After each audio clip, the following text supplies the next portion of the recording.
Hello बच्चों, let us read the given question. ये question एक असर्शन और रीजन टाइप का क्वेश्चन है, जहाँ पे असर्शन का स्टेटमेंट है speed of ions depend upon nature of ions only. Reason इसको सपोर्ट करने के लिए गिवन है that mobility of ions depend upon mass, charge and the size of ions only. So हमारे क्वेश्चन का जो की कॉन्सेप्ट है that is the mobility and speed of ions.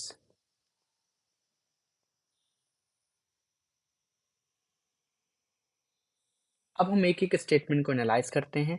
सो जो हमारा असर्शन गिवन है ये कह रहा है that speed of ion depend upon nature of ions. So ये सही बात है that speed of ion it depend on nature of ion, but it also depend on the potential gradient.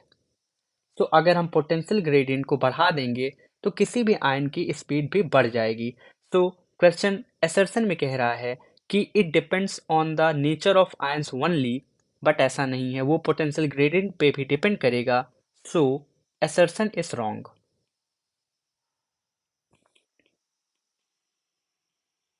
अब हम इसके रीजन को चेक करते हैं।